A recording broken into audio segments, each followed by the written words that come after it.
നിങ്ങളുടെയൊക്കെ കഷ്ടപ്പാട് എന്ത് വിലയുള്ളത്? നിങ്ങളൊന്ന് ആലോചിച്ച് നോക്കിയേ. കുറേ ഉറക്കമൊഴിച്ചിരുന്നൊക്കെ പഠിച്ചല്ലേ. ഞാൻ ഇങ്ങനെ സംസാരിക്കേണ്ടി വരുന്നത് സത്യം പറഞ്ഞു കഴിഞ്ഞാൽ ഇത് NTA ഒരു പുച്ഛം തന്നെയാണ്. ഇവിടെ എല്ലാം നടക്കുന്നുണ്ട്. ഇലക്ഷൻ്റെ റിസൾട്ടിൻ്റെ ഒപ്പം തന്നെ അതിൻ്റെ ഇടയ്ക്ക് കുത്തിക്കയറ്റിയിട്ട് നമ്മുടെ നീറ്റിൻ്റെ റിസൾട്ട് എന്താണല്ലേ നടക്കുന്നത്? കഴിഞ്ഞ പോലെ എന്തൊക്കെ പ്രശ്നങ്ങളുണ്ടായിരുന്നു. ഡ്രസ്സ് വരെ അഴിപ്പിച്ചിട്ടുണ്ടായിരുന്നില്ലേ? എന്തൊക്കെ ഇഷ്യൂസ്. ഓരോ കുട്ടീനെ നിന്ന് കൊന്നിട്ടില്ലേ? എത്ര ആളുകൾ ബയോമെട്രിക് അത് ഇതൊന്നും പറഞ്ഞ് സമയം കളഞ്ഞിട്ടുണ്ട്.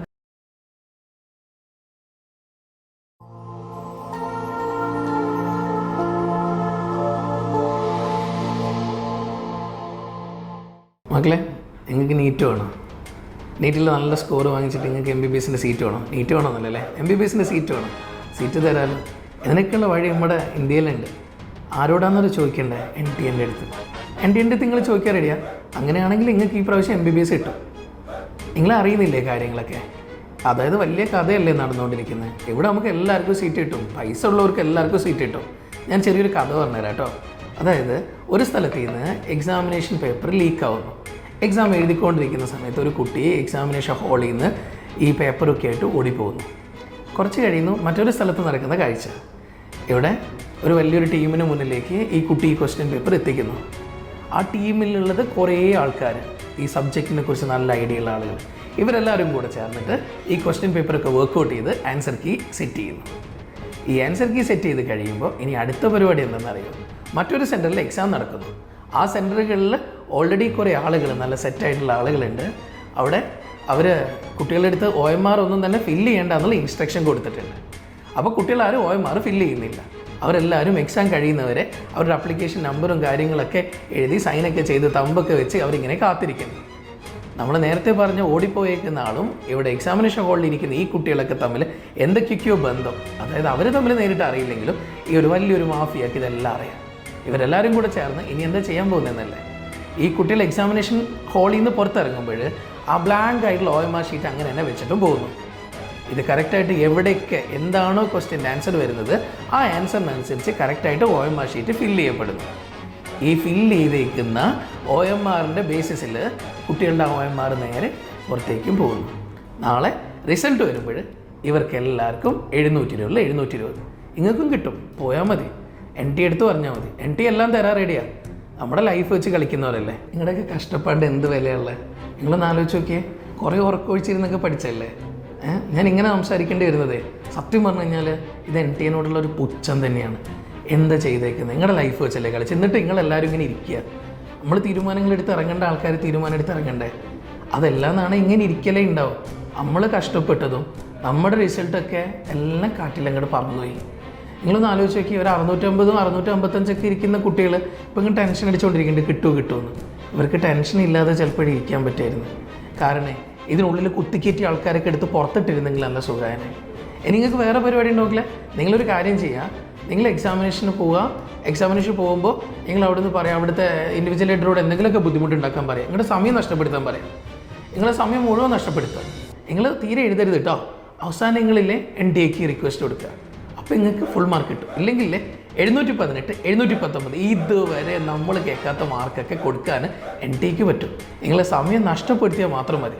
അങ്ങനെയാണ് നിങ്ങൾ ആ ഇൻവിജിലേറ്റർ വരുന്ന ആളുകളോടില്ലേ അവരോട് നിങ്ങളുടെ സമയം അങ്ങ് നഷ്ടപ്പെടുത്താൻ പറ. ഒരു ഇൻവിജിലേറ്റർ വിചാരിച്ചാൽ നിങ്ങൾക്ക് നല്ല മാർക്ക് കിട്ടും. കാരണം നിങ്ങൾക്ക് MBBS സീറ്റ് കിട്ടും.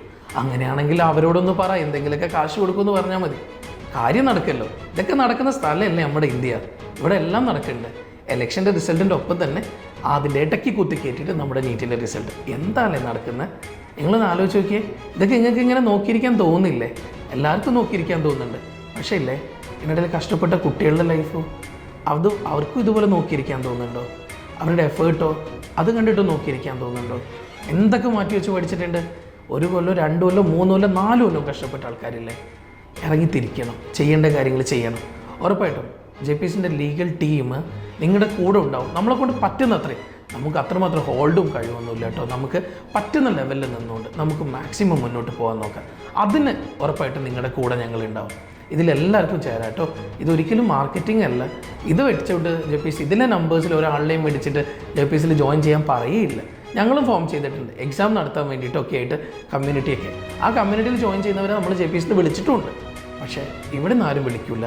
ഇത് നമുക്ക് ഈ ഒരു ആവശ്യത്തിന് വേണ്ടിയിട്ടാണ്, നിങ്ങളുടെ കൂടെ നിൽക്കാൻ വേണ്ടിയിട്ട് മാത്രമാണ്.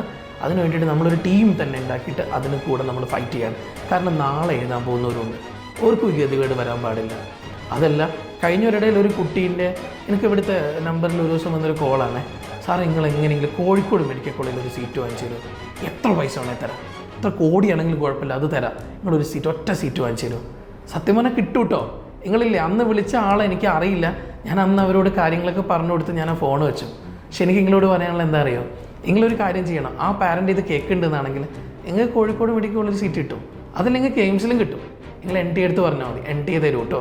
NTക്ക് എല്ലാം തരാൻ പറ്റും, എല്ലാം തരാൻ പറ്റും. അതായത് നിങ്ങൾക്ക് എത്രാമത്തെ റാങ്ക് വേണോ അതൊക്കെ തരാൻ പറ്റും.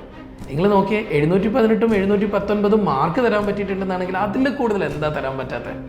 അറ്റ്ലീസ്റ്റ് ആ ഒരു ബോണസ് എന്നുള്ള രീതിയിൽ മീൻസ് ഗ്രേസ് മാർക്ക് എന്നുള്ളൊരു വാക്കെങ്കിലും പറയാതിരുന്നുകൂടായിരുന്നു. ഒന്ന് ആലോചിച്ച് നോക്കിയേ, ഗ്രേസ് മാർക്ക് 10ാം ക്ലാസ് പാസ്സായി കുട്ടിയാണ്, അല്ല +2 പാസ്സായി കുട്ടിയാണ്, വേറെ എല്ലായിടത്തും ഗ്രേസ് മാർക്ക് ഇല്ലാണ്ടാക്കും, ഇവിടെ ഗ്രേസ് മാർക്ക് കൊടുക്കുന്നു. എന്താണിത്? നാളെ എക്സാം 2025 എഴുതാൻ പോകുന്ന കുട്ടികളോടും കൂടിയാണ് പറയാനുള്ളത്, നിങ്ങൾക്കും കിട്ടും ഗ്രേസ് മാർക്ക്. നിങ്ങളുടെ സമയം നഷ്ടപ്പെടുത്തി NT എന്ന് പറഞ്ഞാൽ മതി. ഇതൊക്കെ കഴിഞ്ഞ കൊല്ലം നഷ്ടപ്പെടുത്തിയിരുന്നല്ലോ. കഴിഞ്ഞ കൊല്ലം എന്തൊക്കെ പ്രശ്നങ്ങളുണ്ടായിരുന്നു, ഡ്രസ്സ് വരെ അഴിപ്പിച്ചിട്ടുണ്ടായിരുന്നില്ലേ, എന്തൊക്കെ ഇഷ്യൂസ്, ഓരോ കുട്ടീനെ നിന്ന് കൊന്നിട്ടില്ലേ, എത്ര ആളുകൾ ബയോമെട്രിക് അത് ഇതൊന്നും പറഞ്ഞ് സമയം കളഞ്ഞിട്ടുണ്ട്. നമ്മുടെ ഈ കേരളത്തിൽ താമരശ്ശേരി ഭാഗത്ത് നിന്ന് ഒന്ന് ആലോചിച്ച് നോക്കിയേ, 5 മണിക്കും 5:30ക്കും 6 മണിക്കും വരെ കുട്ടികൾക്ക് പേപ്പർ കിട്ടിയിട്ട് കുട്ടികൾ എക്സാം എഴുതിയിട്ടില്ലേ? ഇതൊക്കെ ഇവിടെ ഉണ്ടായിട്ടില്ലേ? ഇതൊക്കെ അന്നൊന്നും ഇതൊന്നും ഉണ്ടായിരുന്നില്ലേ? അന്നൊക്കെ ഗ്രേസ് മാർക്ക് കൊടുക്കായിരുന്നില്ലേ കുട്ടികൾക്കൊക്കെ? അന്ന് കൊടുക്കാൻ തോന്നാത്ത ഇന്നെന്താ ഉണ്ടായത്? ഇനി എത്ര ഇൻവിജിലേറ്റേഴ്സ് കുട്ടികൾക്ക് 2 മണി കഴിഞ്ഞിട്ട് പേപ്പർ കൊടുത്തിട്ടുണ്ട്, 5:20 മുന്നേ പേപ്പർ വാങ്ങിച്ചിട്ടുണ്ട്. ഇതൊക്കെ ഉണ്ടായിട്ട് അതൊന്നും ഗ്രേസ് മാർക്ക് ഇല്ലായിരുന്നു. അപ്പോൾ ഇതൊന്നും നമ്മളിങ്ങനെ പറഞ്ഞുകൊണ്ടിരുന്നിട്ട് കാര്യമില്ല. നമുക്ക് ഒന്നിച്ച് നിൽക്കാം.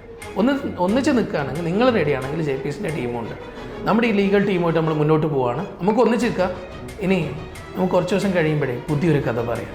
നമ്മൾ ഒന്നിച്ച് നിന്നിട്ടേ ജയിച്ച കഥ, നമ്മൾ നേടിയെടുത്ത കഥ, അത് നമുക്ക് പറയാൻ പറ്റണം.